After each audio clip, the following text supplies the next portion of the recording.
Friends welcome to my YouTube channel. Friends Delhi के अंदर लगभग 15 लाख के आसपास टैक्स पेयर जो हैं एमसीडी के पास रजिस्टर्ड हैं प्रॉपर्टी टैक्स के लिए, और इन 15 लाख टैक्स पेयर्स में से 13,29,000 टैक्स पेयर्स ने फाइनेंशियल ईयर 2022-2023 में 2400 करोड़ रुपए का प्रॉपर्टी टैक्स पे किया एमसीडी को।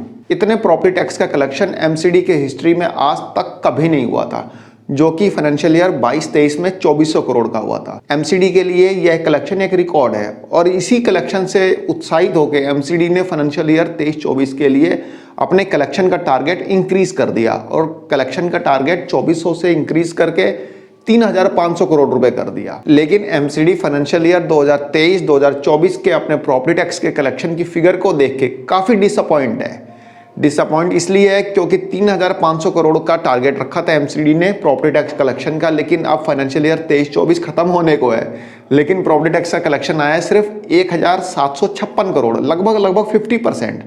सिर्फ 50% का कलेक्शन आया और फाइनेंशियल ईयर एंड होने को है।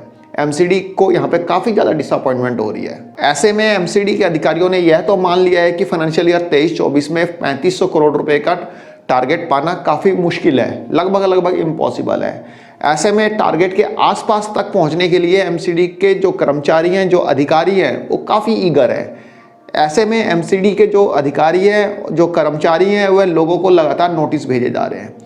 ऐसे लगभग 5 लाख लोगों को नोटिस भेजे जा रहे हैं और उन्हें टैक्स पे करने के लिए इंटीमेट किया जा रहा है। फ्रेंड्स एमसीडी की माने तो 5 लाख डिफॉल्टर्स ऐसे हैं जिनके ऊपर एमसीडी का 700 करोड़ रुपए प्रॉपर्टी टैक्स बकाया है। एमसीडी का मानना यह है कि बहुत से ऐसे लोग हैं, बहुत से ऐसे प्रॉपर्टी ओनर हैं जो कि बीच में टैक्स कभी भर देते हैं, कभी नहीं भरते। जैसे कि फाइनेंशियल ईयर 13-14 का भरा, 15-16 नहीं भरा, 17-18, 19-20 भर दिया, 21 का नहीं भरा, मतलब 21-22 का नहीं भरा, 22-23 का भर दिया, 23-24 का भर दिया। तो इस टाइप से वो लोग बीच बीच में गैप दे रहे हैं। तो ऐसे में लगभग 5 लाख के आसपास डिफॉल्टर्स हैं जिन्हें की नोटिस भेजे जा रहे हैं और उनको टैक्स डिपॉजिट करने के लिए बोला जा रहा है, और टैक्स के साथ साथ इन डिफॉल्टर्स को इंटरेस्ट और पेनल्टी भी पे करने के लिए बोला जा रहा है। मुझे तो कई बार ऐसा लगता है कि एमसीडी के जो इंस्पेक्टर है, जो अधिकारी हैं, वह एमसीडी के रेवेन्यू को इंक्रीज करना नहीं चाहते, वो अपने रेवेन्यू को इंक्रीज करना चाहते हैं, अपना पर्सनल रेवेन्यू इंक्रीज करना चाहते हैं, जिसके कारण से नोटिस भेजे जा रहे हैं। ठीक है भाई, जो डिफॉल्टर है वो तो ठीक ही है, लेकिन जिसको 1 साल का भी नोटिस भेजा जा रहा है, सपोज दैट किसी ने 13-14 का टैक्स नहीं भरा, उसके बाद का सारा टैक्स पे कर रखा है, तो 13-14 का मान लीजिए किसी का 1500 रुपये प्रॉपर्टी टैक्स भरा, मतलब बना, तो प्रॉपर्टी टैक्स 1500 रुपये भरने के लिए उसको बुलाया जा रहा है। जब वो भरने आ रहा है तो उसको बताया जा रहा है कि इस पर इंटरेस्ट मिला के, पेनल्टी मिला के वो 15,000 रुपये हो चुके हैं।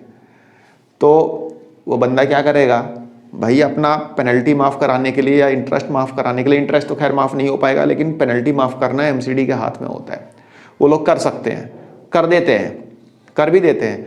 तो अपना पेनल्टी माफ़ कराने के लिए वो क्या करेगा, रिश्वत देगा। सीधी सी बात है भाई, ये लोग जो हैं एमसीडी को रेवेन्यू को इंक्रीज करना नहीं चाहते, तो एमसीडी तो सरकार ही है भाई, घाटा भी होगा तो सरकार देगी, दिल्ली गवर्नमेंट देगी भाई, दिल्ली गवर्नमेंट उसको एड करेगी। एमसीडी फायदे में जाती कब है?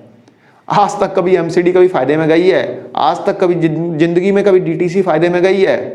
ये सब कभी फायदे में नहीं जाती, ये सब हमेशा घाटे में रहती हैं। घाटे का कारण है यहाँ के कर्मचारी। भाई साहब, जब दिल्ली में डीटीसी बसें चलती थी ना, डीजल वाली, डीजल ड्रम के ड्रम बेच दिया करते थे। होता था ये, जो लोग दिल्ली में पुराने उनको पता होगा। इसलिए ये सब चीज़ें कभी फायदे में नहीं जा सकती, ना एमसीडी जाएगी ना डीटीसी जाएगी। तो एमसीडी का फायदा कोई नहीं कराना चाहता, अपने फायदे के लिए नोटिस भेजे जा रहे हैं, लोगों को बुलाया जा रहा है, लोग आ रहे हैं तो उनको एक्सप्लॉइट किया जा रहा है। तो ये एमसीडी की एक पॉलिसी बन गई है। खैर जो भी है, 5 लाख लोगों को डिफॉल्टर्स बता के उनको नोटिस भेजे जा रहे हैं और उनको अपना प्रॉपर्टी टैक्स पे करने के लिए बोला जा रहा है, यदि किसी भी ईयर का या किसी भी फाइनेंशियल ईयर का पेंडिंग है तो। साथ में इंटरेस्ट और पेनल्टी की डिमांड भी की जा रही है। किसी को बोला जा रहा है कि आपने यूज फैक्टर गलत लिखा है, किसी को बोला जा रहा है कि आपने कंस्ट्रक्शन ईयर गलत भरा है, मतलब अपनी प्रॉपर्टी में। तो इस टाइप की छोटी मोटी आलतू फालतू चीज़ें निकाल के उनको परेशान किया जा रहा है, आम पब्लिक को, और अपनी जेब भरने का यहाँ पे प्रयास किया जा रहा है। फिलहाल एक छोटी सी इंफॉर्मेशन थी, आई होप आपको पसंद आई होगी। धन्यवाद, नमस्कार।